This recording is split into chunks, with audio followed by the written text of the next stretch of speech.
नमस्कार, मैं सरिता सोनी और आप देख रहे हैं बीकेटी न्यूज 24। आज की कुछ खास खबरों को जानने के लिए आइए चलते हैं खबरों की ओर।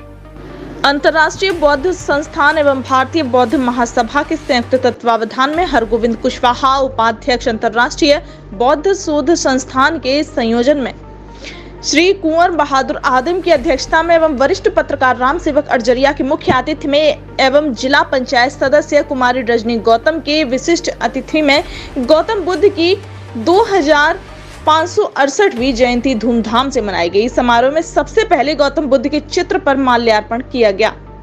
इस अवसर पर हरगोविंद कुशवाहा उपाध्यक्ष अंतर्राष्ट्रीय बौद्ध संस्थान ने कहा कि गौतम बुद्ध के पद चिन्हों पर चलकर संपूर्ण संसार में शांति स्थापित की जा सकती है। दुनिया के तमाम देशों ने युद्ध का संदेश दिया, इस बीच हिंदुस्तान ने युद्ध के स्थान पर बुद्ध दिया। राज्य मंत्री हरगोविंद कुशवाहा ने कहा कि बौद्ध द्वारा बताए गए सत्य, अहिंसा व करुणा के सिद्धांत आज भी विश्व शांति के लिए प्रासंगिक हैं।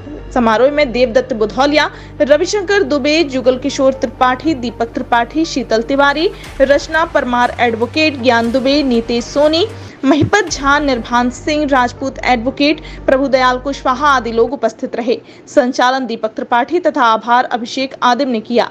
आइए देखते हैं सरिता सोनी की रिपोर्ट। आज की विशिष्ट अतिथि है की अध्यक्षता कर रहे हैं। बस ये फूल रखे हैं माला जो उनको डाले। बड़े भाई जिला भारतीय बौद्ध महासभा संभावी संयोजक श्री कुंवर बहादुर आदिम की अध्यक्षता और समय जगत के ब्यूरो चीफ आदरणीय पंडित राम सेवक अरजरिया वरिष्ठ पत्रकार और विशिष्ट अतिथि के रूप में कुमारी रजनी वर्मा, सदस्य रजनी गौतम, सदस्य जिला पंचायत ब्लॉक चरगांव और इसका आयोजक भारतीय बौद्ध महासभा और अंतर्राष्ट्रीय बौद्ध शोध संस्थान की तरफ से मैं हरगोविंद कुशवाहा सबका चरण सेवक आप सबको नमन करता हूं कि आपने इसमें बुधौलिया जी, आदिम साहब, वकील साहब, वर्मा जी, आनंद सोनी जी, आदमी राजपूत जी, ये सब लोग माननीय महामानव जिन्होंने पूरी दुनिया में शांति और सद्भाव का मैसेज दिया, पंचशील का सिद्धांत का प्रतिपादन किया और दुनिया में शांति कैसे लाई जा सकती है इसमें अपना पूरा जीवन 80 साल की उम्र में उन्होंने महाप्रचार किया। 29 साल की उम्र में उनको बौद्धत्व प्राप्त हुआ और करीब वो 25-26 साल की उम्र में घर छोड़ने चले गए। अपनी खूबसूरत पत्नी यशोधरा और पुत्र राहुल को सोता हुआ छोड़ के। और एक बड़ी घटना और है, गौतम बुद्ध उस समय में एकमात्र ऐसे व्यक्ति हुए जिन्होंने लौट करके अपने पिता को, अपनी माँ को, अपनी पत्नी को और अपने पुत्र को दीक्षा दी। ये दो ही लोग हुए हैं ऐसे। क्या कार्यक्रम था आज महात्मा गौतम बुद्ध की जयंती है। तो गौतम बुद्ध को हम लोग नमन करेंगे, उनको पुष्पांजलि अर्पित करेंगे और लोगों को इस बात की प्रेरणा देंगे कि इस युग में एक वहाँ त्रेता के टाइम में भगवान राम ने 14 साल के लिए उनकी माँ ने वनवास भेजा था तो वो गए थे। इस युग में सिद्धार्थ नगर और नेपाल के बीच में नंबर 2 कपिलवस्तु जो जगह है वहाँ पे एक ऐसे महामानव ने जन्म लिया था आज के दिन करीब 24-25 साल पहले कि जो सारे संसार में अपने टाइप का अद्भुत व्यक्तित्व हुआ, जिसने सम्यक बुद्धि, सम्यक ज्ञान, सम्यक समाज, सम्यक स्वतंत्रता, पूरा पंचशील के सिद्धांत को पूरी दुनिया में आज संसार में अगर सबसे ज़्यादा किसी को मानने वाले लोग हैं तो गौतम बुद्ध को मानने वाले लोग हैं। चीन, Japan, Bharatvarsh, Sri Lanka, Tibet, Nepal, Singapore, Malaysia, Thailand, Laos, these multi-nations are belong to the spiritualism country of the Gautam Buddha. Gautam Buddha के बारे में कहा गया है, इतिहास में आया है कि गौतम बुद्ध की माँ महामाया का जो मायका था वो नेपाल और इंडिया के बॉर्डर पे देवोदय नाम जगह पे था। पूर्वांचल में ये प्रथा है कि जब पहला बच्चा होता है किसी के यहाँ तो वो मायके में ही होता है। उस दौरान वो यहाँ से राजगृह से और वहाँ जा रही थी अपने मायके। तो रास्ते में एक जंगल पड़ता है कपिलवस्तु के पास, वहाँ पे वो रुकी एक बहुत बड़े बगीचे में, और वहीं गौतम बुद्ध का जन्म हो गया। तो उसको अभी नेपाल गवर्नमेंट ने एज इट इज रखा है, जैसे 2500 साल तक उसको कैसे सुरक्षित रखा, लेकिन उन्होंने रखा। आप कभी जाइएगा वो जो है पैदा होने के कुछ दिनों बाद उनकी मृत्यु हो गई। तो उनकी जो चचेरी बहन थी गौतमी, वो भी उन्हीं की रानी थी शुद्धोधन की। तो उन्होंने गौतम बुद्ध को पाला पोसा। जब गौतम बुद्ध का जन्म होने के टाइम की घटना है कि जिस दिन गौतम बुद्ध अपनी माँ के गर्भ में आए, उनकी माँ को एक स्वप्न हुआ कि जैसे कोई सफ़ेद हाथी उनके मुंह के द्वारा पेट में प्रविष्ट कर गया। तो उन्होंने अपने पति को कहा कि ऐसी ऐसी घटना का प्रादुर्भाव हुआ है। तो उन्होंने वहाँ उस समय के तत्कालीन विद्वानों को बुलाया कि हमारी पत्नी ऐसा बोलती हैं, इसका क्या अर्थ है। तो उन्होंने कहा कि इसके दो अर्थ हैं, आपकी जो संतान होगी या तो वो बहुत बड़ा चक्रवर्ती सम्राट होगा अथवा वो फकीर हो जाएगा। तो इतने बड़े राजा को ये चिंता लगी कि हमारा एक तो पुत्र है, और अगर वो फकीर हो गया तो हमारा क्या होगा। तो उन्होंने, आप कभी जाइएगा वहाँ सिद्धार्थनगर जिले में, उसमें है कितनी सुविधाओं से युक्त, जाड़े का अलग किला, गर्मी का अलग किला, बरसात का अलग किला बनवाया उनके पिता ने। हाँ, और पूरे राज्य की खूबसूरत स्त्रियों को उनको दिखवाया कि तुम किससे शादी करोगे। तो एक यशोधरा नाम की लड़की से उन्होंने 16 साल की उम्र में शादी की। फिर उनका एक बच्चा हुआ गौतम बुद्ध का, क्या नाम उसका, राहुल है, राहुल।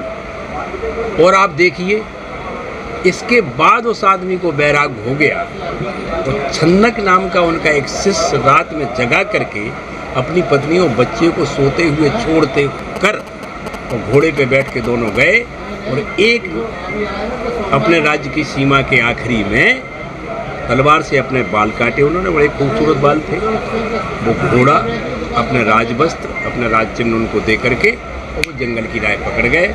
लगातार 29 साल की उम्र में 2 साल भटकते रहे। फिर निरंजना नदी के किनारे उनको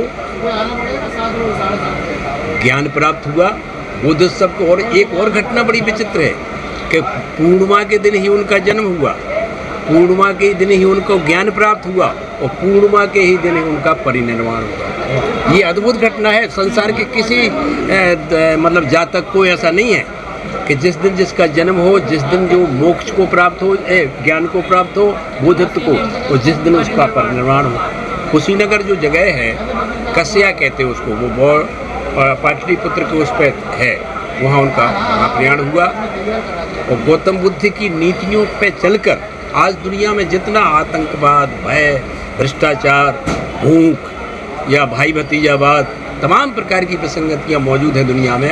अभी इजराइल और फिलिस्तीन का झगड़ा चल रहा, कम से कम 70,000 लोगों की काल कबलित हो चुके हैं। रोज़ हज़ारों लोग मरते हैं। पाकिस्तान, अफगानिस्तान वगैरह को देख लो, तमाम प्रकार के, जितने अरब इजराइल का देख लो, ईरान का भी राष्ट्रपति मर गया परसों। मतलब कहने का ये है कि गौतम बुद्ध की नीति और रीति पे चलकर दुनिया में शांति स्थापित की जा सकती है अगर हम बुद्ध के दर्शन पर चलें।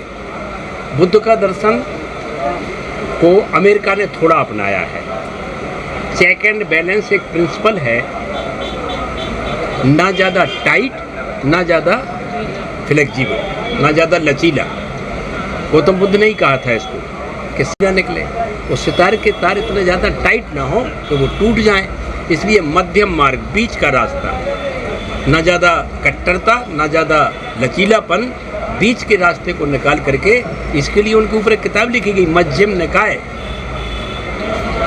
सुत्तम Nikaya, Dhammapada, Tripitaka, Sutta Pitaka, Vinaya Pitaka, these multi books according writers. और उन्होंने तो आप ये देखिए कि जब वो वहाँ पे तपस्या कर रहे थे निरंजना नदी पर बोधगया में, उसमें क्या नाम, वो कौन सा जनपद है, गया जनपद में, बोधगया तीर्थ में, तो उनका हड्डी ही बची थी केवल।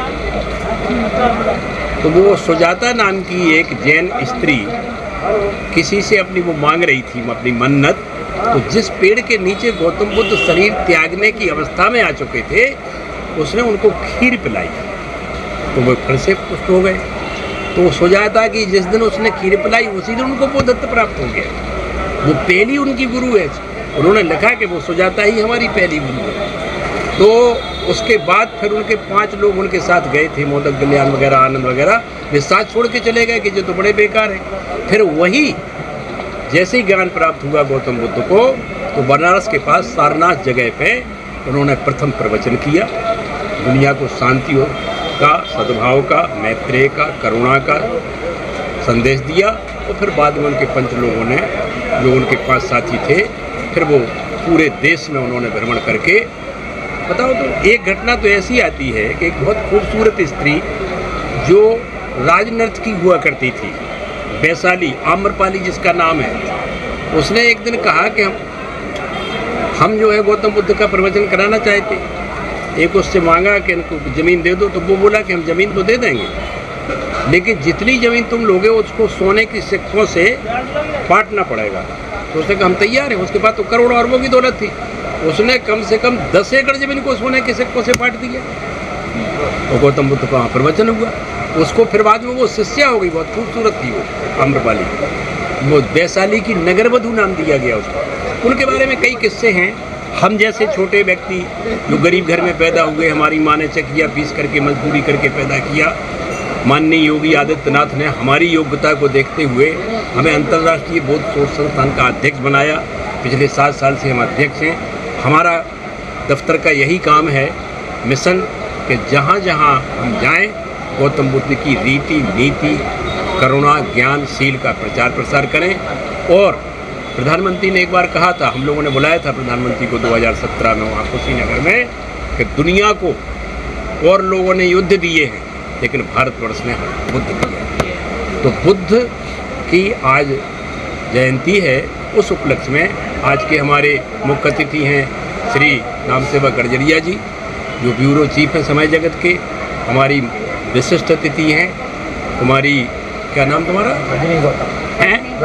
रजनी गौतम जी, जो जिला पंचायत की अध्यक्ष हैं चिरगांव ब्लॉक से, और हम उसके आयोजक हैं अंतर्राष्ट्रीय बौद्ध शोध संस्थान और जिला बौद्ध महासभा, जिसके कुंवर बहादुर आदिम आज की अध्यक्षता करेंगे।